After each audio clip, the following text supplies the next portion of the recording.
হযরত মুসা আলাইহিস সালাম বলছিলেন যে আল্লাহ তুমি নাকি ঘুমাও না। মুসা আলাইহিস সালাম তো খুব আদরের নবী, আল্লাহ পাকের খুব আদরের নবী, দারুণ আদর। আল্লাহ পাক বলছেন মুসা আমি তোমারে আমার জন্য বানাইছি। সুবহানাল্লাহ। কোরআন শরীফে আছে আল্লাহ পাক বলছেন মুসা আমি তোমারে আমার জন্য বানাইছি। তোমাকে যখন তোমার মা দরিয়ায় ভাসায় দিয়েছিল আমি তোমার বাক্সর দিকে তাকাইছিলাম। সুবহানাল্লাহ। আল্লাহ যদি বলেন আমি তাকাইছিলাম, সুবহানাল্লাহ। তোমারে আমার জন্য বানাইছি। সুতরাং হযরত মুসা আলাইহিস সালাম তিনি বলছেন আল্লাহ পাককে খুব আদরের নবী তো আল্লাহ তুমি নাকি ঘুমাও না। আল্লাহ কয় তুমি বিশ্বাস করো না। হযরত মুসা আলাইহিস সালাম বললেন আল্লাহ অবশ্যই বিশ্বাস করি, তবে বুঝি না বিষয়টা কি, বুঝি না কেমনে না ঘুমাই পারে, বুঝি না।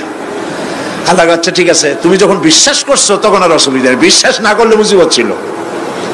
পয়গম্বর মানুষ তাকে তো বলতেই হবে বিশ্বাস করি, তবে বুঝি না। আল্লাহ কয় ঠিক আছে বিশ্বাস যখন করো আমি বুঝাই দেবো, নিয়ে আসো এক গ্লাস পানি নিয়ে আসলেন, দাঁড়ায় থাকো। মুসা আলাইহিস সালামকে আল্লাহ বললেন পানি নিয়ে দাঁড়ায় থাকো, আর ঘুমের আল্লাহ করলেন মুসারে ধর। মুসা আলাইহিস সালামের ঘুম এসে গেল। ঘুমের আমেজে হাতটা শিথিল হয়ে গ্লাসটা পড়ে ভেঙে চুরমার হয়ে গেল। হযরত মুসা আলাইহিস সালাম ভয় পেয়ে গেলেন। আল্লাহ পাক শোনায় দিলেন ভয়ের কোনো কারণ নাই, একটা পরীক্ষার জন্যই দিলাম, তোমার বোঝার জন্যই দিলাম।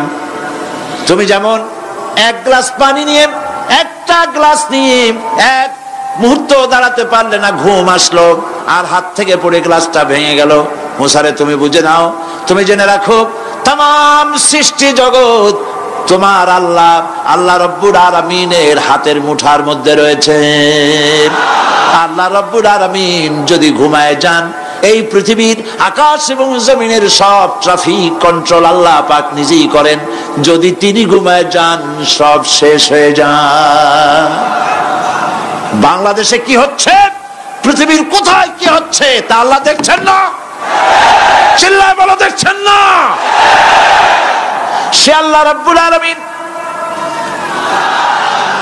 তিনি পরিষ্কার করে বলছেন যারা নাকি মুমিন বান্দা তারা অহংকারী হয় না, ক্ষমতায় থাকুক ক্ষমতায় না থাকুক কোন অবস্থাতেই অহংকারী হতে পারে না।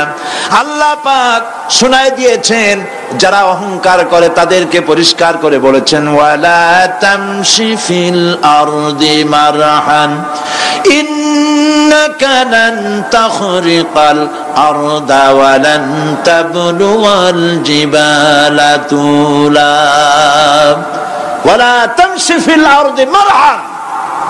খবরদার আমার জমিনের উপরে অহংকারের পদে বড় হেঁটো না। দেখছেন না কত আছে অহংকার করে হাঁটে, জমিনের উপরে জুতা পাই দিয়ে মচ মচ করে হাঁটতে থাকে। ওয়ালা তামশি ফিল আরদি মারহা ইন্নাকা লান তাখরিকাল আরদা। তুমি কি তোমার পদাঘাত দিয়ে আমার জমিনটারে ভাটায় দিতে পারবা? বলেন পারবে? যদি শক্তি থাকে দাও লাথি, তোমার ঠ্যাং ভাঙবে, মাটির কিচ্ছু। ওয়ালান তাখরিকাল আরদা মা, তুমি আমার এই জমিনটাকে ধসাই দিতে পারবে না। আর ওয়ালান তাবলুগাল জিবালা তুলা, আর পাহাড়ের উচ্চতা লাফ দিয়ে তুমি ছাড়াই যেতে পারবে না। আমার জমিনও ফাটাইতে পারবে না লাথি দিয়া, লাফ দিয়ে পাহাড়ের উচ্চতাও ছাড়াইতে পারবে না। তো এত লাফাও কেন?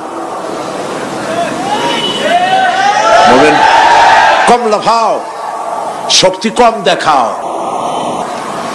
আল্লাহ রাব্বুল আলামিন আবার বলেন ওয়াইবাদুর রাহমানিল্লাযীনা ইয়ামশুনা আলাল আরদি হাওনা। আল্লাহর বান্দা যারা, সত্যিকারের বান্দা যারা, তারা দুনিয়ার বুকে বিনয়ের সাথে হাঁটে, মাথা নিচু করে বিনয়ের সাথে হাঁটে। সুবহানাল্লাহ আলহামদুলিল্লাহ। তো এই আল্লাহর প্রতি ঈমানের সবথেকে বড় লাভ হচ্ছে আত্মমর্যাদা সম্পন্ন বানায়। ঈমান তাকে বিনয় এবং বিনম্র বানায়, অহংকারী বানায় না। আর অহংকার করে তুমি যাবা কই? কদ্দুর ক্ষমতা তোমার? আল্লাহ কোরআন শরীফের বহু আয়াত দিয়ে এই কথাগুলি বলেছেন। আর এটা গেল 2। 3 নম্বরে আল্লাহর উপর ঈমান আনার, আমি কি বলতেছি বলেন তো দেখি, ফায়দা। আল্লাহর উপরে ঈমান আনার 3 নম্বরের ফায়দা হলো মুমিন ব্যক্তির মধ্যে বীরত্ব এবং নির্ভীক ভাব তার মধ্যে এসে যায়। সে নিজে মুজাহিদ, সে বীর, সে কাপুরুষ নয়। সুবহানাল্লাহ। আল্লাহর উপর ঈমানের কারণে বীরত্ব এবং নির্ভীকতার প্রশিক্ষণ তার মধ্যে তৈরি হয়ে যায়। কারণ মানুষের সবচেয়ে বড় ভয় হলো মৌতের। বলেন তো দেখি, বড় ভয় কিসের? বলেন সবাই। আর যারা বললেন না তারা, তাদের মৌতের কোনো ভয় নেই। মৌতের ভয় আছে কিনা? আছে। কিন্তু ভয় করে যাবেন কই? ভয় তো সেইটারে করা যায় যেটাকে ভয় করে এড়ানো যায়। এখন মৃত্যুকে ভয় করে আপনি কি এড়াইতে পারবেন? পারবেন? আল্লাহ পাক বলছেন মুমিন নির্ভীক হবে, বীরত্বে পরিপূর্ণ হবে, কাপুরুষ হবে না, মৌতের ভয়তে পালায়ে বেড়াবে না। আল্লাহ পাক বলছেন কুল ইন্নাল মাউতাল্লাযীনা তাফিরুনা মিনহু ফাইন্নাহু মুলাকীকুম। মরণ থেকে পালাও তুমি, মরণ তোমায় লইবে ঘিরি, যদিও সুদূর আকাশ পানে, লুকাও সেথায় লাগিয়ে সিঁড়ি। এ মহারোগের চিকিৎসক নাই, নাই সে ঔষধ জগতে, খুঁজিয়া কাতর হইলে কি হবে, পারিবে না তারে ফিরাতে। মৃত্যু যখন তোমার এসে যাবে, তোমাকে মৌতের হাত থেকে কেউ রেহাই দিতে পারবে না। মৃত্যু তোমার হবেই। সুতরাং মৌত যখন হবে তখন তাকে ভয় করে তো কোনো লাভ নাই। আর মৃত্যু কোথায় হবে, কখন হবে, আমরা কেউ জানি না। জানেন? ওমা তাদরি নাফসুম বিআইয়ি আরদিন তামুত। কোন মাঠে, কোন ময়দানে কখন মৌত হবে কারো জানা নাই। এই গত নভেম্বর মাসের শেষ দিকে আমি লন্ডন সফর করেছিলাম। এক ভাইয়ের কাছে শুনলাম, আমি অবাক হয়ে গেলাম। তিনি পত্রিকায় দেখে আমাকে বলেছেন এক লোক 8 তলা থেকে 8 তলা বিল্ডিং এর ছাদের উপর পড়ে গেছে। 8 তলা বিল্ডিং এর ছাদের উপর থেকে পড়িয়া তার কিছু হয় নাই, হাত পাও ভাঙে নাই, মরেও নাই, খালি কিছু চামড়া টামড়া ছিঁড়ে গেছে। তাড়াতাড়ি অ্যাম্বুলেন্স আসছে, অ্যাম্বুলেন্সে তাকে নিয়ে গেছে, হসপিটালে নিয়ে যাবে চামড়াগুলো সেলাই করে দেওয়ার জন্য। অ্যাম্বুলেন্সে উঠাইয়া তাড়াতাড়ি অ্যাম্বুলেন্স আসছে। দরজা যেভাবে লাগাইছে দরজাটা ভালোভাবে লাগে নাই। দেখেন নাই মাইক্রোবাসে বা অ্যাম্বুলেন্সে অনেক সময় দরজা এরকম মারে, মারার পরে অনেক সময় লাগে না, যার জন্য ড্রাইভার বলে যে দরজাটা ভালো করে লাগায় নাই। ঠিক না? দরজাটা ভালো করে লাগে নাই। সামনে চলতে গিয়ে এই গাড়িটার ব্রেক কষতে হয়েছে ড্রাইভারের কোনো কারণে। যেই না ব্রেক কষেছে আর অমনি দরজা যেটা লাগছিল না ভালো করে, দরজাটা খুলে গেল। আর রুগীটা 8 তলা কাছে পড়ছিল, ওইটা ছিল পাশে, সে ছিটকে গিয়ে রাস্তায় পড়লো। আর একটা বাস সামনের থেকে এসে মাটিতে তাকে চ্যাপ্টা করে দিয়ে চলে গেল। শুনিয়া আমার মুখ থেকে বেরিয়ে গেল আল্লাহু আকবার। বলেন আল্লাহু আকবার। মুমিন ব্যক্তি তার বড় ফায়দা, সে সাহসী হয়। সুবহানাল্লাহ বলেন। দেখেন বুখারী শরীফের হাদিস, যুদ্ধের জন্য, বদরের যুদ্ধ, হুজুর সাল্লাল্লাহু আলাইহি ওয়াসাল্লাম সৈন্যদেরকে রিক্রুট করছেন। কিন্তু কথা বলতে গিয়ে রাসূল করিম সাল্লাল্লাহু আলাইহি ওয়াসাল্লাম দাওয়াত দিচ্ছেন, কিন্তু মনে মনে চিন্তাও করছেন যে সামান্য কিছু লোক, অস্ত্রপাতি কম, এই জিহাদের অবস্থাটা তারা কিভাবে নেবে। একজন যুবক সাহাবী দাঁড়ায় গেলেন, তার নাম মিকদাদ রাদিয়াল্লাহু তাআলা আনহু। যুবক, এই পৃথিবীতে যুবকদের ইসলামের সবচাইতে অবদান কাদের? চিল্লায় বলো। যুবকদের অবদান সবচাইতে বেশি। হযরত মিকদাদ রাদিয়াল্লাহু তাআলা আনহু তিনি দাঁড়ায় গেলেন। তিনি বললেন, ইমদি বিনা ইয়া রাসূলুল্লাহ হাইসু মা তাশা। হাদিস, হে রাসূল, আপনি আমাদেরকে নিয়ে চলুন।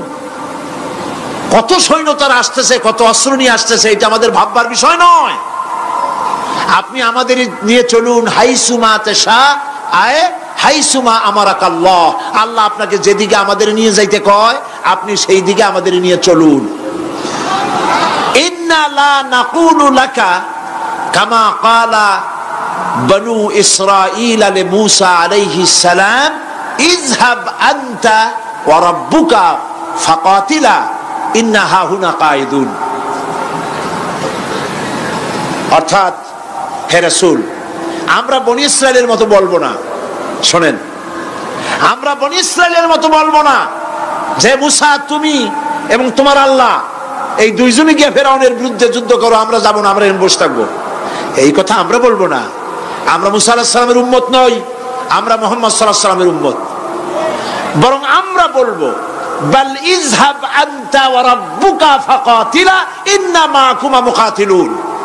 বরং আমরা আপনার সাথে আল্লাহর হুকুম মাফিক লড়বো, জিহাদ করব, ততক্ষণ পর্যন্ত মা দামাত আইনুম মিন্না তাতাররাফ, যতক্ষণ পর্যন্ত আমাদের চোখের পাতা নড়তে থাকে ততক্ষণ আপনার সাথে থেকে কাফেরের বিরুদ্ধে লড়াই করে যাব। জীবনের পরোয়া তারা করেন নাই, জীবনের পরোয়া করেননি। হুজুর সাল্লাল্লাহু আলাইহি ওয়াসাল্লাম দারুণ ভাবে খুশি হয়ে গেলেন। হুজুর হেজিটেট ফিল করছিলেন যে এই সামান্য কিছু লোক, অস্ত্র নাই, পাতি নাই, এতগুলি লোকের বিরুদ্ধে যুদ্ধ করতে যাবে। যুবকের মুখে এই কথা শুনে হুজুর দারুণ খুশি হলেন। আল্লাহর নবী বললেন, কুমু বিনা ইলা জান্নাতিন জান্নাতুন আরদুহা কারদিস সামাওয়াতি ওয়াল আরদ। ও সাহাবীরা, তোমাদের মনোভাব যখন এই, তোমাদের মানসিকতা যখন এই, চলো আমার সাথে বেহেশতের দিকে, সেই জান্নাতের দিকে যেই জান্নাত আল্লাহর আকাশ আর জমিনের চাইতে অনেক প্রশস্ত। চলো আমার সাথে বেহেশতে, সুবহানাল্লাহ, চলো আমার সাথে জান্নাতে। ফাকামা উমাইর বিন হামাম ওয়া কানা ইয়াকুলু তামার। হযরত উমাইর নামক একজন যুবক দাঁড়ায় গেলেন এবং তিনি হাতে কতগুলি খরমা ছিল, সেই খরমাগুলি তিনি চিবোচ্ছিলেন। রাসূলুল্লাহর বক্তৃতা শুনতেছিলেন আর খরমা চাবাচ্ছিলেন। খরমা চাবান, বিচিগুলি ফেলে দেন, এভাবে করতেছেন, হাতে কতগুলো খরমা। হযরতে উমাইর বলছেন, ফাকালা বাখ বাখ, অর্থাৎ আয় আযমাহু আয় আহসানাহু, হে রাসূল আপনি কি সুন্দর কথা বললেন। আপনার সাথে লড়াই করতে যাব কাফেরদের বিরুদ্ধে, সেই লড়াই করলে এমন বেহেশত পাবো যে বেহেশত হবে আকাশ আর জমিনের চাইতেও প্রশস্ত। তাহলে ওয়াল্লাহি হাত্তা আকুলাহুন্না ইন্নাহা লাহায়াতুন তাবিলা, তাহলে আমার হাতে যে খরমাগুলি আছে এই সমস্ত খরমাগুলি খেতে গেলে কিন্তু অনেক সময় লেগে যাবে। এত সময় বেহেশতে যাওয়ার জন্য আমি তো তর সহ্য করতে পারবো না। ফারামাবিহিন্না, হাতের সব খরমা ফালাই দিলেন, যুদ্ধে ঝাঁপায় পড়লেন। অনেকক্ষণ কাফেরদের বিরুদ্ধে লড়াই করে হযরত উমাইর শাহাদাত বরণ করলেন। রাসূলুল্লাহ তার লাশের কাছে গিয়ে আঙ্গুল দিয়ে ইশারা করে বললেন, ইন্নাকা মিন আহলিহা। উমাইর, তুমি যেই বেহেশতে যাওয়ার জন্য খরমাগুলি খাওয়ার সময় পাচ্ছিলে না, তাড়াতাড়ি করে খরমাগুলি হাত দিয়ে ফেলে দিয়েছিলে, আমি আল্লাহর রাসূল আমি সাক্ষী দিচ্ছি অবশ্যই আল্লাহর সেই জান্নাত তোমার জন্য অবধারিত। মুমিন ব্যক্তি সে কখনো মৃত্যুর ভয়ে উদ্দেশ্য হাসিল থেকে চুপ করে বসে থাকে না। সে ভয় করে কেবলমাত্র কাকে? সে মৃত্যুর ভয়, মৃত্যু হবেই এবং আমার জন্যে বিশ্বাস রাখতে হবে। আমার জন্যে যদি কোনো বুলেট এর উপরে আমার নাম লেখা থাকে, পৃথিবীর সমস্ত মানুষ আমাকে পাহারা দিয়ে সেই বুলেট থেকে আমাকে রক্ষা করতে পারবে না। আর যদি কোনো বুলেটে আমার নাম লেখা না থাকে, সারা পৃথিবীর সমস্ত মানুষ বৃষ্টির মতো গুলি বর্ষণ করলেও একটি গুলিও আমাকে বিদ্ধ করতে পারবে না। এটার নাম হলো ঈমান। এটার নাম কি? এই ঈমান পেলাম কোথায়? কোথায় পেলাম? কোরআন শরীফে। কোথায় পেয়েছি? আল্লাহ আমাদের জাতির পিতা কি নাম কি? হযরত ইব্রাহিম আলাইহিস সালাম। কোরআন শরীফের ভিতরে তার কথা আল্লাহ পাক কোট করে দিয়েছেন। আমাদের জাতির পিতা হযরত ইব্রাহিম আলাইহিস সালাম বলেছেন, আল্লাযী খালাকানি ফাহুয়া ইয়াহদিন। আল্লাহ তিনি আমাকে সৃষ্টি করেছেন, তিনি আমাকে রাস্তা দেখান। ওয়াল্লাযী হুয়া ইউতঈমুনি ওয়া ইয়াসকিন। আর আমি যখন ক্ষুধার্ত হই তিনি আমাকে খাওয়ান, যখন তৃষ্ণার্ত হই তিনি আমাকে পান করান। ওয়া ইযা মারিতু ফাহুয়া ইয়াশফিন। আর যখন আমি অসুস্থ হই, রোগাক্রান্ত হই, আল্লাহ রাব্বুল আলামিন তখন আমাকে রোগ মুক্ত করে দেন। সুবহানাল্লাহ। আমার অসুখ হলে কে রোগ মুক্ত করেন? সুতরাং দীর্ঘস্থায়ী কোন রোগ হয়েছে, মুমিন হতাশ হবে না, মুমিন হতাশ হবে না। হতাশ হয় কেবলমাত্র কাফের। হতাশ হয় কে? মুমিন কখনো হতাশ হয় না। হতাশ হওয়া ইমানের পরিপন্থী কাজ। আল্লাহ পাক বলেছেন, লা তাকনাতু মির রাহমাতিল্লাহ, আমার রহমত থেকে মায়ুস হয়ো না। দেখেন হযরত আইয়ুব আলাইহিস সালামের কত বড় রোগ হয়েছে, শরীর পোকায় ধরেছে, জর্জরিত হয়েছে, দুর্গন্ধ হয়েছে, গ্রামের লোকেরা তাকে বের করে দিয়েছে, স্ত্রী পুত্র পরিজন সব চলে গিয়েছে। এমনকি জিহ্বায় যখন পোকা ধরল, হযরত আইয়ুব আলাইহিস সালাম আল্লাহ রাব্বুল আলামিনের দরবারে ফরিয়াদ করলেন, আন্নী মাসানিয়াদ-দুররু ওয়া আনতা আরহামুর রাহিমিন। আয় আল্লাহ, আমি অসুস্থ হয়ে পড়েছি, আমি রোগাক্রান্ত হয়েছি, আর তোমার নাম রহমান রহিম, তুমি আমাকে রোগ মুক্ত করো। হযরত আইয়ুব আলাইহিস সালাম আল্লাহর দরবারে ফরিয়াদ করলেন, রব্বুল আলামিন সারা শরীরে পোকায় জর্জরিত হয়ে গেছে, এখন আমার জিহ্বায় পোকা ধরেছে, মাবুদ গো আমি তোমার কাছে ফরিয়াদ করি, আমার জিহ্বায় পোকা দিও না, কারণ জিহ্বাটাও যদি নষ্ট হয়ে যায় তাহলে তোমার মতো আল্লাহর জিকির আমি কি দিয়া করব। হযরত আইয়ুব আলাইহিস সালাম আল্লাহ পাকের কাছে যখন এ ধরনের ফরিয়াদ জানালেন, রব্বুল আলামিন তাকে তার রোগ মুক্ত করে দিলেন, তার স্ত্রী পুত্র সব আল্লাহ রব্বুল আলামিন ফিরাইয়া দিলেন। সুবহানাল্লাহ। সুতরাং মুমিন ব্যক্তি, কোরআন শরীফে সব আছে, কোরআনের মতো শ্রেষ্ঠ ওয়াজের কিতাব পৃথিবীতে আর শুধু বোঝার দরকার। বিপদে, যত বড় বিপদ আসুক, কোন বিপদে মুমিন ধৈর্য হারাবে না। হযরত ইয়াকুব আলাইহিস সালামের ছেলে ইউসুফ আলাইহিস সালামকে যখন তিনি হারায় ফেললেন, তিনি অধৈর্য হয়ে গেছিলেন নাকি? অধৈর্য হন নাই। কারণ আমি আমার বক্তৃতার সূচনায় বলেছি, আমরা কল্যাণ বুঝি না, অকল্যাণও বুঝি না। কোন বিপদ আসতে পরে আমরা হয়রান হয়ে যাই, কিন্তু বিপদের মধ্যে কল্যাণ আছে আমরা তা বুঝতে পারি না। কথা বুঝে আসছে? হযরত ইউসুফ আলাইহিস সালামকে কুয়ার ভিতরে ফেলে দেওয়া হলো। 11 ভাই মনে করেছে কুয়ার ভিতরে ফেলে দিয়া ইউসুফ আলাইহিস সালামকে মেরে ফেললাম, কিন্তু তারা বোঝে নাই আসল কামটা কি হয়েছে। এটা তো কুয়া নয়, এটা একটা টানেল, এটা একটা সুড়ঙ্গ। একদিকে কেনান হলো তার এক মুখ, ওই সুড়ঙ্গের এক মুখ হলো কেনানের। কেনান ইউসুফ আলাইহিস সালামকে ফেলে দেওয়া হলো কুয়ার ভিতরে মারার জন্যে, কিন্তু আল্লাহ পাকের ইচ্ছা ইউসুফ আলাইহিস সালাম মরবে না। এই টানেলের অপর প্রান্ত, মিশরের সিংহাসনের টানেলের এপার দিয়া ইউসুফ আলাইহিস সালামকে ঢুকালেন, অপর প্রান্তে মিশরের সিংহাসনে ইউসুফকে আল্লাহ বসায়া দিলেন। হযরত ইয়াকুব ছেলের জন্য অধৈর্য হলেন না। যখন তিনি খবর পেলেন ছেলে বাঘে খেয়ে ফেলেছে, তিনি তখন বলেছেন, ফাসাবুরুন জামিলুন আসাল্লাহু আইয়াতিয়ানি বিহিম জামিআ ইন্নাহু হুয়াল আলিমুল হাকীম। ফাসাবরুন জামিল, আমি উত্তম ভাবে ধৈর্য ধারণ করলাম, এবং আমি বিশ্বাস করি আল্লাহ রাব্বুল আলামিন আমার হারানো সবকিছু আমাকে ফিরাই দিবেন। বহু বছর পর যখন হযরত ইউসুফ আলাইহিস সালাম প্রেসিডেন্ট হয়েছেন মিশরের, 11 ভাই গেল সেখানে সাহায্য আনার জন্য। সেই ঘটনা তো শোনাবো না, এমনি বলে যাচ্ছি। এরপরে তিনি তাদেরকে পরিচয় দিলেন, ওরা ভয় পেয়ে গেল। তিনি বললেন, ভয়ের কোনো কারণ নাই, লা তাসরিবা আলাইকুমুল ইয়াউম, আজকে আমি কোনো প্রতিশোধ তোমাদের নেব না। সুবহানাল্লাহ। এর নাম পয়গম্বর, এর নাম কি? আল্লাহর নবী। আমি আজকে কোনো প্রতিশোধ তোমাদের নেব না, তোমরা যাও। পিতার অবস্থা তিনি জানলেন। কাঁদতে কাঁদতে পিতার চোখ দুটো নষ্ট হয়ে গেছে। ইয়াকুব আলাইহিস সালাম, হযরত ইউসুফ আলাইহিস সালাম বললেন যাও। নিজের জামাটা খুললেন, গায়ের জামা খুলে বললেন ভাইরা আমার এই জামা নিয়ে যাও, আর আমার আব্বার চোখের উপরে এই জামাটা রেখে দিও। ছেলেরা যখন হযরত ইউসুফ আলাইহিস সালামের জামা নিয়ে মিশর থেকে রওনা করেছে, গল্প নয়, উপন্যাস নয়, আল্লাহ পাক এই কোরআন শরীফের সূরা ইউসুফে বলেছেন জামা নিয়ে মিশর থেকে রওনা করেছেন। কোথায় মিশর আর কোথায় কেনান?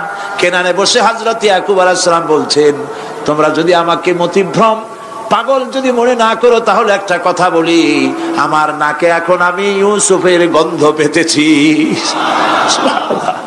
তোমরা যদি আমাকে মতিভ্রম না করো তাহলে আমি বলি আমি কিন্তু ইউসুফের গন্ধ পেতেছি। সুবহানাল্লাহ। হযরত ইউসুফ আলাইহিস সালামের জামা এনে ভাইরা যখন হযরত ইউসুফের চোখের উপরে রেখে দিলেন, হযরত ইয়াকুবের দুটো চোখ সাথে সাথে আল্লাহ ভালো করে দিলেন। ফাসবরুন জামিল, ধৈর্য ধরো। ঈমানদার ব্যক্তি আশার উপরে তার জীবন বাঁচে, কারণ যত বড় বিপদ আসুক না কেন আশ্রয় পাওয়ার একটা জায়গা আছে, তার নাম হলো আল্লাহ। নাম কি? বলেন আল্লাহ। সবাই বলেন আল্লাহ আল্লাহ আল্লাহ আল্লাহ। হযরত ইউনূস আলাইহিস সালাম মাছটাকে গিলে ফেলে দিল, মাছটাকে গিলে মাটির অতল তলদেশে চলে গেছে। এত বড় বিপদ পৃথিবীর কোন মানুষের হতে পারে নাকি? বলেন, কি বলেন? মাছের পেটের ভিতরে জানালা নাই, দরজা নাই, বেরোবার কোনো পথ নাই, মাছ গেছে পানির অতল তলদেশ। আল্লাহ পাক কোরআন শরীফের ভিতরে মানুষকে শোনান, আল্লাহ ওয়াজ করছেন। সুবহানাল্লাহ বলেন। আল্লাহ পৃথিবীর মানুষকে ওয়াজ করছেন, দুনিয়ার মানুষকে শোনান। আমার ইউনূস তো ধৈর্য হারা হয় নাই। ওয়াযান্নুন ইয যাহাবা মুগাদিবান ফাযান্না আন লান নাকদিরা আলাইহি فنادى في الظلمات أن لا إله إلا أنت سبحانك إني كنت من الظالمين فنادى في الظلمات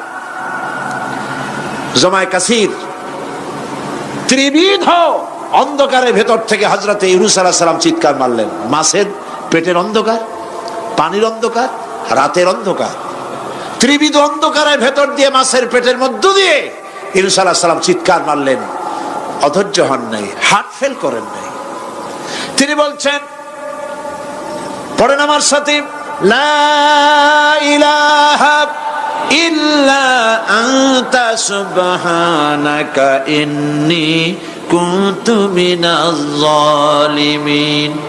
তুমি ছাড়া কোনো ইলাহ নাই, কোনো বস্য নাই, মাবুদ নাই, তোমার পবিত্রতা ঘোষণা করছি, আমি জালিমদের অন্তর্ভুক্ত হয়ে গেছি। ইউনূস আলাইহিস সালাম যখন কাঁদতেছিলেন, আল্লাহ রাব্বুল আলামিন সেই কান্না শুনেছিলেন কিনা? বলেন, শুনছিলেন কিনা? শুনতে পেয়েছিলেন কিনা? পানির ভিতরে কেউ শোনে নাই, মাছের পেটের ভিতরে ইউনূস আলাইহিস সালাম কিভাবে চিৎকার করছেন, মাছের পেটের ভিতরের আওয়াজ পানির ভিতরে কেউ শোনে নাই, জমিনের কেউ শোনে নাই, অন্তরিক্ষে কেউ শোনে নাই, সাত আকাশের ভিতরে কেউ শোনে নাই, কিন্তু আরশে আজিমের মালিক আল্লাহ রব্বুল আলামিন শুনতে পেয়েছেন। সঙ্গে সঙ্গে রব্বুল আলামিন জবাব দিলেন, ফাস্তাজাবনা লাহু ওয়া নাজ্জাইনাহু মিনাল গাম্মি ওয়া কাযালিকা নুজিল মুমিনিন। পড়েন, ফাস্তাজাবনা লাহু ওয়া নাজ্জাইনাহু মিনাল গাম্মি ওয়া কাযালিকা নুজিল মুমিনিন। আমি ইউনূসের ডাকের জবাব দিলাম। কে বলতেছেন? বড় করে বলেন, কে বলছেন? আল্লাহ। সুবহানাল্লাহ। আপনারা কি ভয় পাইছেন? ভয় পেয়েছো মুসলমান? আল্লাহ রাব্বুল আলামিন বলেন, আমি আমার ইউনূসের ডাকের জবাব দিলাম। শুধু জবাব দেই নাই, আমি ইউনূসকে তার মাছের পেটের ভিতর থেকে বাঁচাই দিলাম। মাছের পেটের মধ্যে বেদনা শুরু হয়ে গেল। এমন বেদনা হয়েছে মাছ এখন বমি না করে পারে না। কথা বুঝতে পেরেছেন? মাছ এখন বমি না করে পারে না। পানির উপরে মাছ ভেসে উঠল। আল্লাহ কোরআন শরীফের ভিতরে বলছেন মাছ সাতরায়া কিনারায় চলে গেল। ইউনূস আলাইহিস সালামকে বমি করে ফেলে দিল। ইউনূস আলাইহিস সালাম বেঁচে গেলেন। আল্লাহ পাক বলেন শুধু ইউনূসকে বাঁচাইলাম না, বরং আমি সকলের জন্য আশার বাণী শোনাই। শোনো মুমিনেরা, ওয়া কাযালিকা নুজিল মুমিনিন। মুমিন বান্দা যারা, যত বড় বিপদ আসুক আমারে ডাকো, আমি বিপদ দিয়ে বাঁচায় দেব। সুবহানাল্লাহ। মূসা আলাইহিস সালামকে আল্লাহ রাব্বুল আলামিন নবুয়ত দিলেন। গোটা জাতি কাফের, গোটা জাতি ইসলাম বিরোধী, আল্লাহ মানে না, মূর্তি পূজা করে। সেই সময় মূসা আলাইহিস সালামকে আল্লাহ পাক জাতির কাছে পাঠাইলেন না, পাঠালেন কার কাছে? ফেরাউনের কাছে।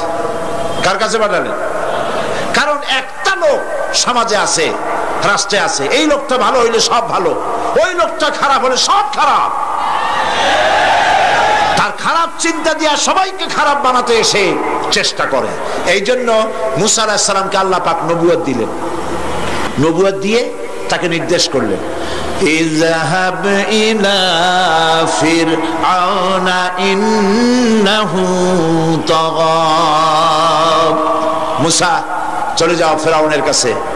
ফেরাউন সরকাশ হয়েছে, সীমা লঙ্ঘন করেছে, তার কাছে চলে যাও, দ্বীনের দাওয়াত তাকে পেশ করো। মূসা আলাইহিস সালাম চলে গেলেন। মূসা আলাইহিস সালাম ভয় পেলেন না। মূসা তো একা। কয়জন? একা।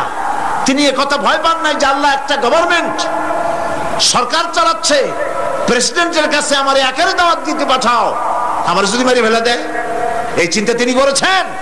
করেন না। তিনি শুধু একটা দোয়া করেছেন, রব্বি শরহ লি সাদরি ওয়া ইয়াসসির লি আমরি ওয়াহলুল উকদাতাম মিন লিসানি ইয়াফকাহু কওলি। রব্বি শরহ লি সাদরি, আয় আমার রব, আমার সিনাটা খুলে দাও, তুমি যা বলো আমি যেন তা বুঝতে পারি, আমার সিনা উন্মুক্ত করে দাও। ওয়া ইয়াসসির লি আমরি, আর আমার জন্য তুমি যে দায়িত্ব দিয়েছো সে দায়িত্ব পালন আমার জন্য সহজতর করে দাও। আর আমার কথায় উচ্চারণে একটু অসুবিধা হয়, আমি যা বলি তা যেন মানুষ বোঝে, আমার বর্ণনা ভঙ্গি তুমি সেভাবে করে দিও। সুবহানাল্লাহ। দোয়া কবুল হয়েছে না হয়নি? নবীর দোয়া কবুল হবে না হবে কার দোয়া? দোয়া কবুল। হযরত মূসা আলাইহিস সালাম ফেরাউনের কাছে গেলেন আর বললেন, দেখো অনেকদিন তো রাজত্ব করলা, মানুষের উপরে নিজের মন গড়া আইন চাপাই দিছো, এখন শোনো আল্লাহ পাক আমাকে নবী করেছেন, আমি তোমার কাছে একটা দাওয়াত নিয়ে আসছি। তুমি পড়ো লা ইলাহা ইল্লাল্লাহ। ফেরাউনের অর্থ বোঝে নাই। কি বলেন? বুঝেছে। ফেরাউন বুঝেছে, 100% বুঝেছে। ফেরাউন সঙ্গে সঙ্গে রিয়াক্ট করেছে। ফেরাউন বলছে, তুমি বলো কি, আমার বাড়ির দুধ কলা খাইয়া বড় হইছো, এখন আমার ইলা শিখাইতে আসছো? মা আলিমতু লাকুম মিন ইলাহিন গায়রি, আমি জানি না আমি ছাড়া আরো কোন ইলাহ থাকতে পারে। এখন আপনারা চিন্তা করেন ইলাহের মানে কি? আমরাও কিন্তু অনেকে বুঝি না। আমাদের এখানে যত লোক বসে আছেন, হ্যাঁ আপনারা বুঝতে পারেন, কিন্তু অনেক লোকে বোঝে না। ইলাহ মানে শুধু উপাস্য নয়, ইলাহ মানে শুধু মাবুদ নয়। ইলাহ শব্দের অর্থ হচ্ছে আইনদাতা। ইলাহ মানে মাবুদ, উপাস্য, আইনদাতা, বিধানদাতা যাকে বলা হয় তার নাম ইলাহ। এবং সে কথাই আল্লাহ পাক শিখাই দিয়েছেন, লা ইলাহা ইল্লাল্লাহ। আইন তুমি তৈরি করতে পারবে না। আইন তৈরি করার মালিক কে? মানুষ বানাইছে কে? আপনার বাড়ি বিবাহ, এই বিবাহে আপনি লক্ষ লক্ষ টাকা খরচ করে নানান ধরনের রান্না বান্না ইত্যাদি করেছেন।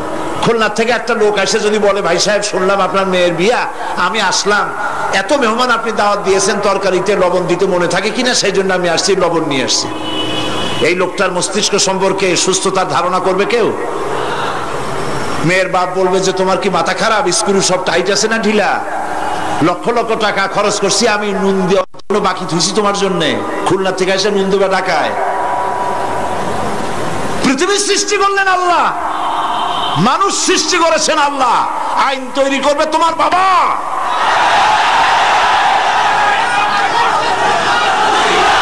আইন তৈরি করবে কে?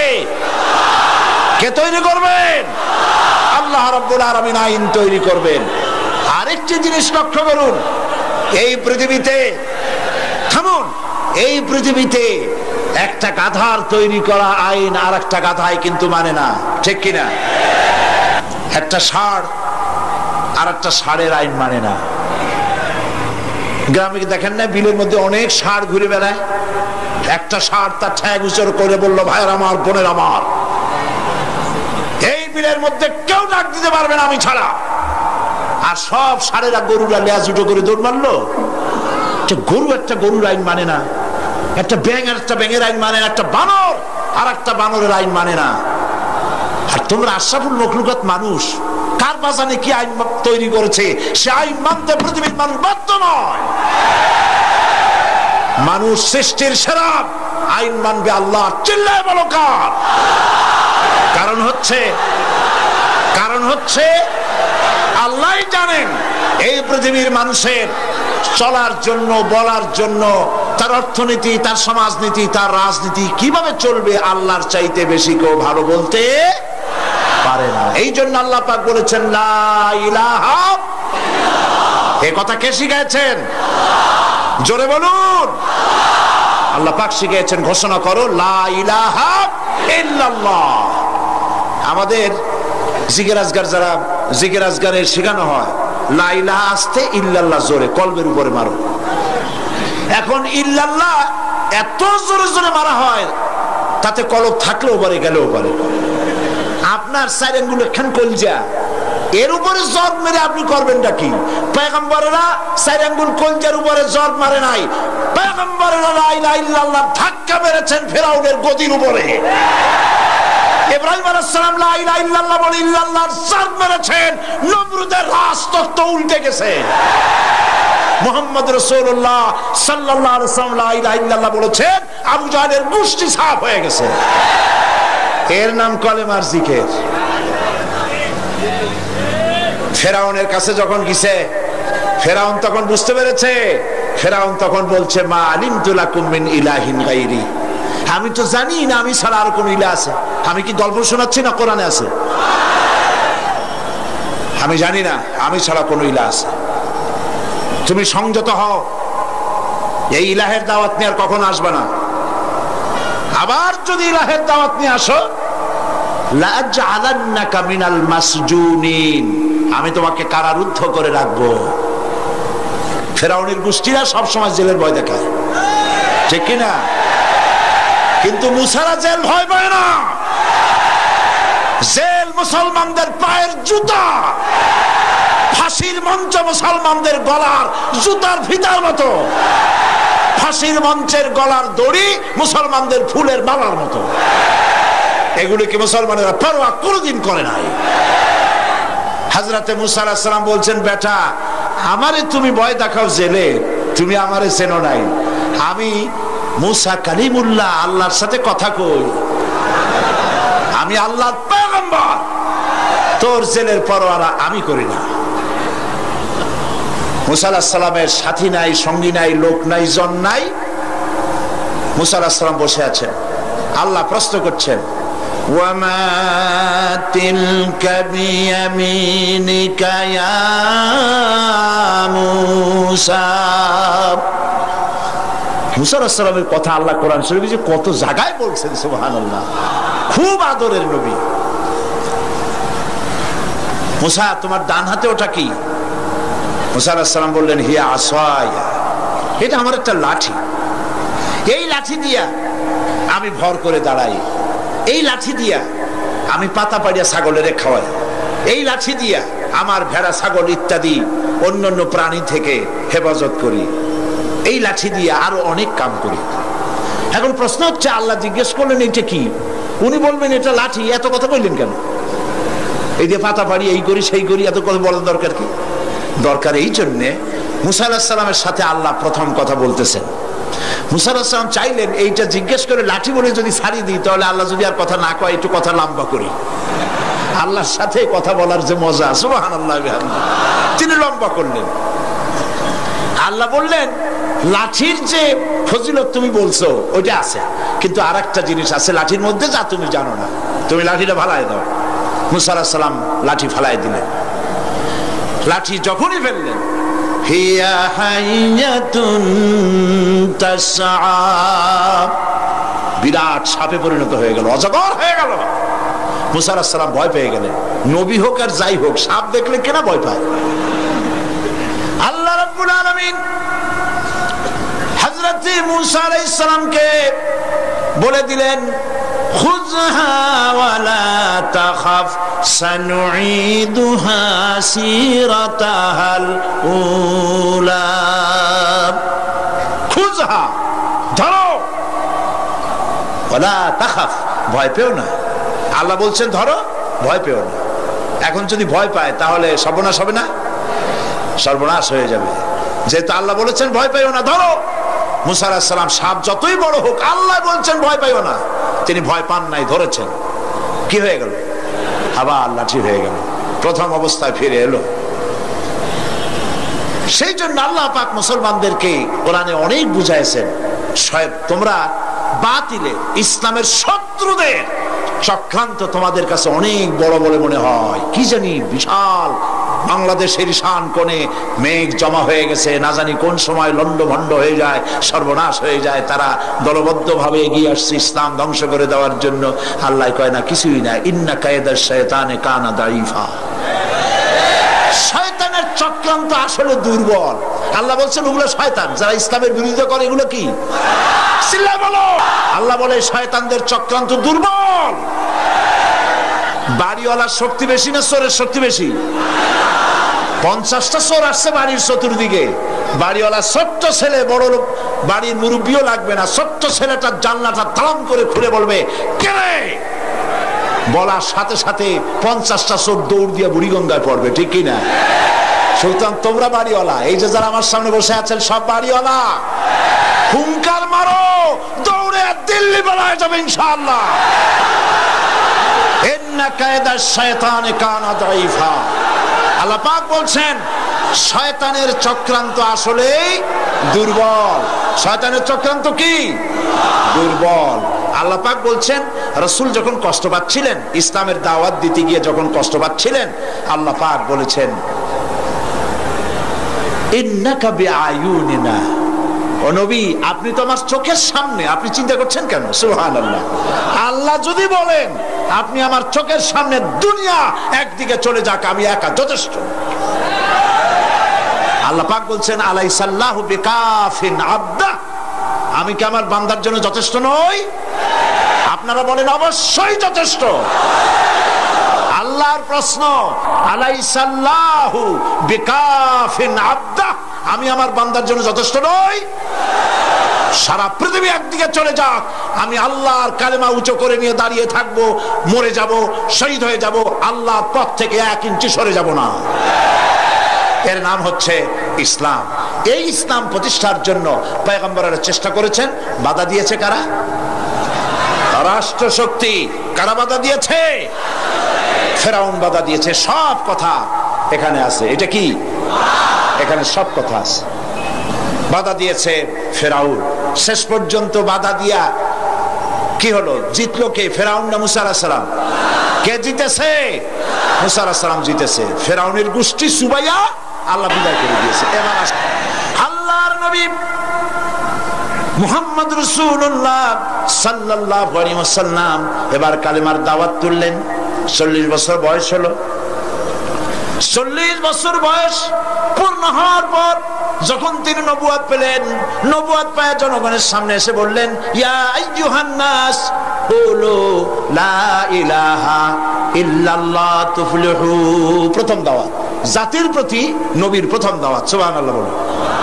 ইয়া আইয়ুহান নাস, হে মানব মণ্ডলী, শোষিত নির্যাতিত মানবতা, মানুষের নির্যাতন থেকে যদি বাঁচতে চাও মানুষের শোষণ থেকে যদি বাঁচতে চাও, দুনিয়া শান্তি পেতে চাও, আখিরাতে জাহান্নাম থেকে মুক্তি পেতে চাও, পড়ো, ঘোষণা করো লা ইলাহা ইল্লাল্লাহু মুহাম্মাদুর রাসূলুল্লাহ। এই কালেমা আবু জাহেল, আবু লাহাব, উতবা, সাইবা বুঝছিল না বুঝে নাই? বলেন বুঝছিল কিনা? বুঝছে। বুঝার পর প্রথমে চিন্তা করলো এত বড় খারাপ কথা। লা ইলাহা ইল্লাল্লাহ মানে হলো কারো আইন চলবে না, কারো বিধান চলবে না, আল্লাহটা চলবে। তাহলে আমরা যে রাজনীতি করি, সমাজ চালাই, আমাদের তো কোনো মূল্যই থাকবে না। সুতরাং এই লোকটাকে, একদিন তো ভালো ছিল, এখন তো মুশকিল হয়ে গেল।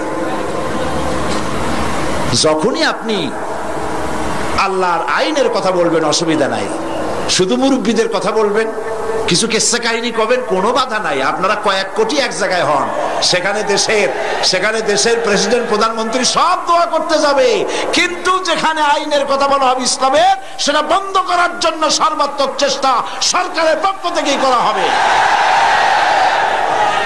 আর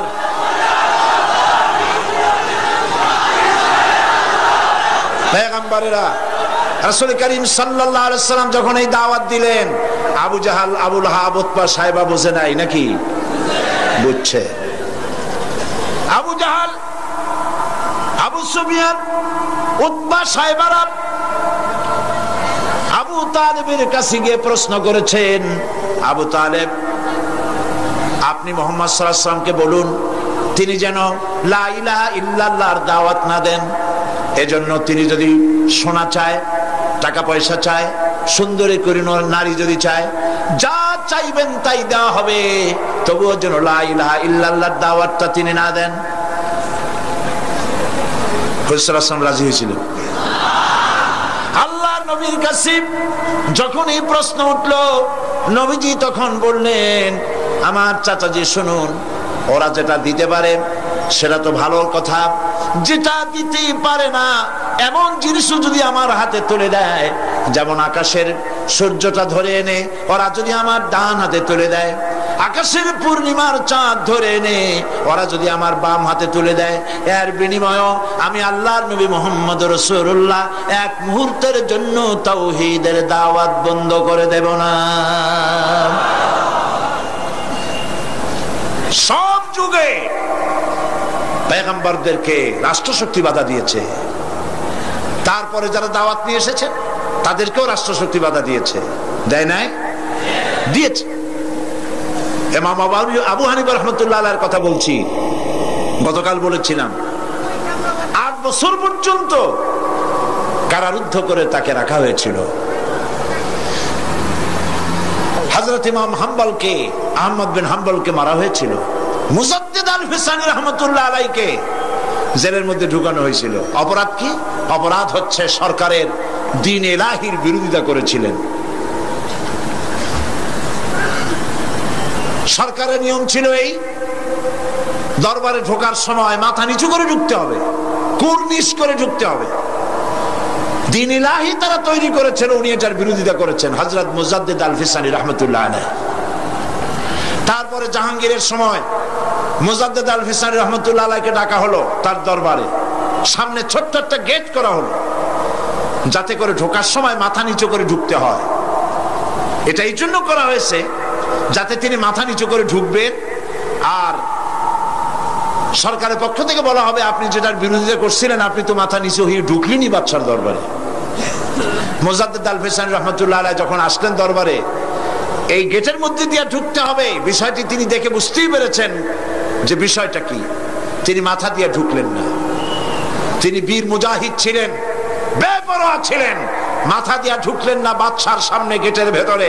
মাথা না দিয়ে সর্বপ্রথম নিজের পাওখানা ঢুকায় দিয়ে তারপরে বডি ঢুকালেন। এই অপরাধে তাকে কারারুদ্ধ করে রাখা হলো, জেলখানায় পাঠানো হলো।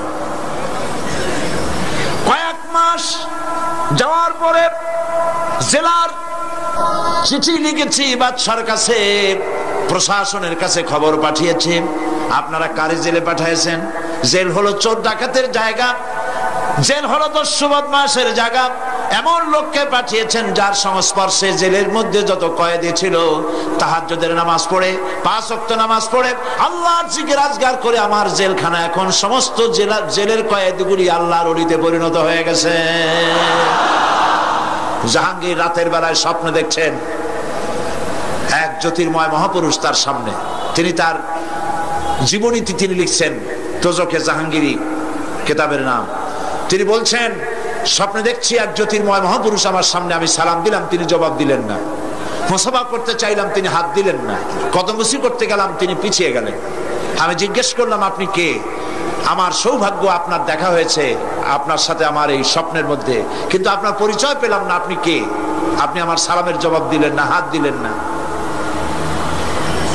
স্বপ্নের ভিতরে তিনি বলছেন, ওই জ্যোতির্ময় মহাপুরুষ আমাকে ডেকে বললেন, জাহাঙ্গীর তুই আমারে চিনবি না, আমি বিশ্বনবী মুহাম্মদুর রাসূলুল্লাহ সাল্লাল্লাহু আলাইহি ওয়াসাল্লাম। আমি জানতে এসেছি আমার মুজাদ্দিদকে আর কতদিন তোর জেলখানায় আটকায়া রাখবি। পরের দিন তাকে ছেড়ে দেওয়া হলো এবং জাহাঙ্গীর তার কাছে তওবা করলেন, মুরিদ হলেন। পরবর্তী সময় জাহাঙ্গীরের জীবন চরিত্র ভিন্নভাবে ইতিহাসে চিত্রিত হয়েছে। আমার বলার উদ্দেশ্য এই, চিরটা কাল ইসলামী আন্দোলনের বিরোধিতা করেছে প্রতিষ্ঠিত সরকার, কোনদিন সাহায্য করে নাই, সব সময় বিরোধিতা করেছে। কারণ ইসলাম যারা প্রতিষ্ঠিত করতে চায় তাদের সাথে তাদের মিল হয় না। ওরা চায় মন গড়া আইন দিয়ে দেশ শাসন করতে, শোষণ করতে, বাড়ি 1টার জায়গায় 10টা করতে, গাড়ি 5টার জায়গায় 15টা করতে চায়। আর ইসলাম যদি ক্ষমতায় আসে, এই শয়তানি বদমাশি চলবে না, জিনা চলবে না, ব্যভিচার চলবে না, লুটপাট চলবে না, কোন দেশের 5টা গোলাম হওয়া চলবে না। এই জন্যে তারা বাধা দিয়েছে, এই জন্য তারা বাধা দিয়েছে। 2 নম্বরে নবীদেরকে বাধা দিয়েছে কারা মনে আছে? পুঁজিপতি ধনাঢ্য ব্যক্তিরা বাধা দিয়েছে। এই পুঁজিপতি ধনাঢ্য ব্যক্তিরা বাধা দিল কেন? কারণ হচ্ছে তারা পুঁজি দিয়ে গরিবকে শোষণ করত। ইসলামে কিন্তু অনেকে বলে, ইসলাম বিদ্বেষীরা তারা যে বইপত্র লেখে তাতে তারা বলে যে ইসলাম হচ্ছে পুঁজিবাদের আশ্রয়স্থল। কথাটি সম্পূর্ণভাবে 100% মিথ্যে কথা। ইসলাম পুঁজিবাদের আশ্রয়স্থল নয়। ইসলাম সর্বপ্রথম ধনীরা কবুল করেনি, ইসলাম কবুল করেছে সর্বপ্রথম নির্যাতিতা, নিপীড়িতা সুমাইয়া রাদিয়াল্লাহু তাআলা আনহা। ইসলাম কবুল করেছে সর্বপ্রথম নির্যাতিত, নিগৃহীত হযরতে বিলাল, হযরতে সুহাইব, হযরতে খাব্বাব, হযরতে খুবাইব, হযরতে আম্মার, এই সব যুবক তরুণ সমস্ত গরিব জনসাধারণ ইসলামের ডাকে সাড়া দিয়েছে সর্বপ্রথম। পুঁজিবাদের আশ্রয়স্থল ইসলাম নয়। ধনীরা তাদের পুঁজি দিয়ে জনগণকে শোষণ করত। ইসলাম সেখানে যাকাত ভিত্তিক অর্থ ব্যবস্থা চালু করেছে। সুদ আর যাকাত, এই দুটি জিনিসে ইসলামের হলো যাকাত আর শয়তানের হলো সুদ। শয়তানের কি? শয়তানের কি? সুদ। মানে ইসলাম যেটা যেটা করেছে শয়তান তার মোকাবেলায় একটা আনছেই। ইসলাম আল্লাহ পাক ইসলাম বানিয়েছেন। আল্লাহ পাক বানিয়েছেন কি? ইসলাম। ওরা আবার আরেকটা এর মোকাবেলায় এনেছে, অর্থনীতির সামনে আরেকটা এনেছে। সুদ আর যাকাত, এর মধ্যে পার্থক্য কি? সুদ হচ্ছে গরিবদের কাছ থেকে নাও, ধনীদেরকে দাও। আর যাকাত হচ্ছে ধনীদের কাছ থেকে নাও, গরিবদেরকে দাও। ব্যাখ্যাটা বুঝে আসছে? একেবারে সহজ কথা। এই জন্যে ব্যাংকে টাকা রাখে ধনীরা, গরিব মানুষেরা সেখান থেকে যদি লোন নেয় তাহলে এই লোনের যে রিটার্ন তাকে দিতে হয়, যে লাভ দিতে হয়, এই লাভগুলো গিয়ে বড় লোকদের জমে আর গরিবরা শোষিত হতে থাকে। ব্যবসা আর সুদ দুটোর মধ্যে আকাশ আর জমিনের পার্থক্য। এই জন্য আল্লাহ পাক বলেছেন ওয়াহাল্লাল্লাহুল বাইআ ওয়া হারামার রিবা। আমি সুদকে করেছি হারাম, ব্যবসাকে করেছি হালাল। সুদে জনগণকে শোষণ করে আর যাকাতে মানুষকে বিত্তশালী করে দেয়। আজকে যে যাকাত নিল, জীবনে আর তার যাকাত না নিলেও চলবে। ইসলাম এভাবে যাকাত দিতে বলে। একটা শাড়ি লুঙ্গি দেওয়াই যাকাত নয়। ইসলামের অর্থনীতি ভিন্ন জিনিস। ইসলামের অর্থনীতি ভিন্ন ব্যাপার, সেই ব্যাপারে আমি আগামীকাল সময় পেলে বলবো ইনশাআল্লাহ। তো ধনীর টাকা গরিবদের টাকাকে টেনে নেয়। একজন শুনেছিল টাকায় টাকা টানে, এই কথা শুনে সে চিন্তা করলো, আচ্ছা টাকায় যদি টাকা টানে তো আমার তো অল্প হলেও আছে, দেখি টাকায় টাকা টানে কিনা। একদিন সে দেখতে পাচ্ছে ব্যাংকের ভিতরে ক্যাশিয়ার অনেকগুলি টাকা নিয়ে বসে গোনার কাজে লেগে গেছে। তখন তার পকেটের মধ্যে একটা টাকা ছিল, রূপার টাকা। টাকাটা জানলার ফাঁক দিয়ে ছুঁড়ে মেরেছে অনেক টাকার মধ্যে, আশা যে এই টাকায় অনেকগুলি টাকা নিয়ে জানলার ফাঁক দিয়ে বাড়াই আসবে। আধা ঘন্টা 1 ঘন্টা জানলার ফাঁক ফোক দিয়ে উকি ঝুঁকি মারছে, না টাকা তো বেরোয় না, আমার 1 টাকা সেও তো বেরে না, অনেক টাকা আনা তো দূরের কথা। দারোয়ান পিছন থেকে এসে গলা চেপে ধরছে, এই বেটা পজিশন নিয়ে কি দেখিস, চোর না ডাকাত? কয় ভাই আমি চোর না ডাকাত না, আমি শুনছিলাম টাকায় নাকি টাকা টানে, সেই জন্য আমার পকেটে 1টা টাকা ছিল, সেই টাকাটা ছুড়ে মারলাম, প্রায় 1 ঘন্টা হয়ে গেছে, অনেক টাকা তো দূরের কথা, আমার আসল টাকাটাও ফেরে না। দারোয়ান কয় যে আসলে বেটা কথা তো ঠিকই শুনছো, টাকা টাকা টানে, তোমার 1টা টাকা অনেক টাকা টাইনিয়ে ধরছে, ওরা আবার বাইরে উপায় নাই। তো গরিবের টাকা ধনীরা চিরকাল এভাবে শোষণ করে, এই শোষণের বিরুদ্ধে ইসলাম কথা বলেছে। তাই ধনাঢ্য ব্যক্তিরা তাদের পুঁজিকে টিকায় রাখার জন্য চিরকাল সরকারকে টাকা দিয়ে টিকায় রাখার চেষ্টা করেছে। আহলে কিতাবের মধ্যে 1 শ্রেণীর পীর দরবেশ জাতীয় লোক এরকম আছে যারা জনগণের মাল বাতিল পন্থায় ভক্ষণ করে। কে বলছেন কথা? কে বলছেন? আল্লাহ। রাসূলুল্লাহর ইসলাম না, ইসলাম আল্লাহর। তার মৃত্যু হয় নাই যে তুমি তার পুনর্জীবন দান করবে, বেয়াদব। কে তোমাকে সম্রাট বানিয়েছে? ফকির হতে চেষ্টা করো, আল্লাহর ওলিরা সব ফকির ছিলেন। বাড়ির নাম রাখছে বাবে রহমত, এটা বাবে গজব। এটা কি? যে বাড়ি তুমি পায়খানা করো, যে বাড়িতে বিবির সাথে মিলিত হও, সেই বাড়ি বাবে রহমত হয় কি করে? জাহান্নামের দরজা বাড়ির নাম রাখো। বেদাত, শিরক এবং বেদাত দিয়ে দেশ ভরে যাচ্ছে, আর এইগুলি আবার রেডিও টেলিভিশন তাদেরই প্রচার হয়। যেহেতু ওগুলি আল্লাহর আইনের কথা বলে না, এরকম কথা বলা হয় যে ওনার ওখানে নাকি আল্লাহ নিজে এসে মোনাজাত ধরে। আল্লাহ মোনাজাত করে কার কাছে?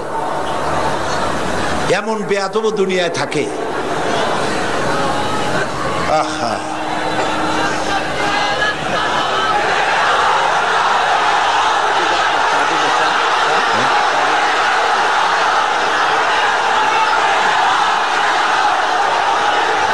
সুতরাং আজ 1 শ্রেণীর ব্যবসায়ী নিজেদের ব্যবসার জন্য তারা এই বেদাত এবং শিরক চালু করছে, শিরকের কথা চালু করছে, বেদাত চালু করছে। মুসলমানদেরকে আজ একথা বুঝতে হবে, শিরক হচ্ছে মস্ত বড় অপরাধ। এই কথা বলার মতো বেয়াদবি আজ পর্যন্ত কেউ করে নাই যে মুহাম্মদ সাল্লাল্লাহু আলাইহি ওয়াসাল্লামের ইসলামের পুনর্জন্ম দানকারী তিনি। বলেন নাউজুবিল্লাহ। আল্লাহ হেদায়েত করুন, বলেন আমিন। সাপ যেমন বিষাক্ত, শিরক এবং বিদআত যারা চালু করে এর থেকেও বিষাক্ত।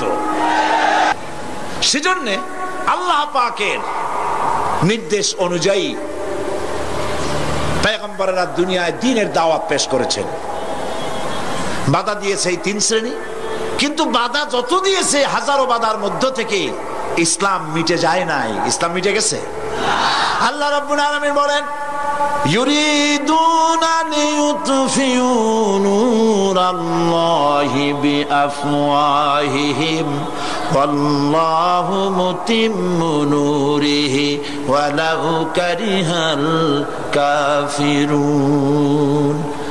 ওরা চায় মুখের ফু দিয়ে আমার আলোকে নির্বাপিত করে দেবে। আল্লাহ পাক বলেন, আমি আমার আলোকে পূর্ণতা দান করব, তাতে কাফের বেঈমানদের মনের ভিতরে যতই জ্বালা যন্ত্রণা হোক, যত কষ্ট হোক, ইসলাম তার পূর্ণতা লাভ করবে। আর আমরাও একথা ভাবি, আমাদের দেশেও যত অত্যাচার, যত জুলুম হোক, ইসলাম এদেশে অবশ্যই প্রতিষ্ঠা লাভ করবে ইনশাআল্লাহ। আমার বন্ধুগণ, নবুয়ত, আল্লাহ রাসূলের প্রতি ঈমান, তুমিনুনা বিল্লাহি ওয়া রাসূলিহি, রাসূলের প্রতি ঈমান আনার অর্থই হলো এই, রাসূল যা এনেছেন তা গ্রহণ করতে হবে। আল্লাহ পাক বলেছেন, মা আতাকুমুর রাসূলু ফাখুযুহু ওয়া মা নাহাকুম আনহু ফান্তাহু। নবীজি বলেছেন, আল্লাহ পাক বলেছেন, তোমাদের রাসূল তোমাদের জন্য যা আনয়ন করেছেন, যা নির্দেশ করেছেন তা গ্রহণ করো, যা নিষেধ করেছেন তার থেকে ফিরে থাকো।